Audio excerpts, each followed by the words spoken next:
Welcome to Not Milk Never Milk. Subscribe if you're lactose intolerant. In this video, I will show you how to make delicious Zinger Rolls right in your own kitchen. We will start by gathering all our fresh ingredients, then move on to preparing a tenderizing marinade for the chicken. Next, I'll guide you through creating that signature crispy coating. Finally, we'll fry the chicken to golden perfection and assemble our mouth-watering Zinger Rolls. Get ready to enjoy a fantastic homemade meal. The secret to a juicy Zinger Roll starts with proper chicken preparation. First, slice your boneless chicken breasts into uniform 4-ounce pieces. Next, whisk together a simple yet effective marinade using 1 cup of buttermilk, 2 tablespoons of your favorite hot sauce, and a 1/4 teaspoon of salt.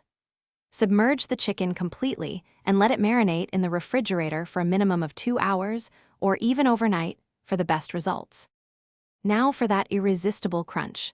In a shallow dish, combine 2 cups of all-purpose flour, 1/4 cup of cornstarch, and your preferred blend of spices like paprika, garlic powder, and black pepper.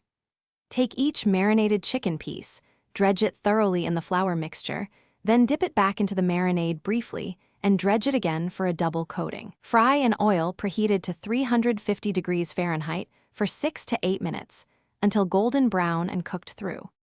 The final step is assembling your magnificent Zinger Roll. Lightly toast your chosen bun or roll for about 1 minute to give it a nice texture. Spread a generous amount of spicy mayonnaise on both the top and bottom halves. Carefully place your perfectly fried, crispy chicken fillet onto the bottom bun. Finish with a handful of fresh, crisp lettuce and, if you like, a slice of your favorite cheese. Serve immediately and enjoy your homemade masterpiece. Thanks for watching. If this was helpful, leave a like and consider subscribing. See you next time.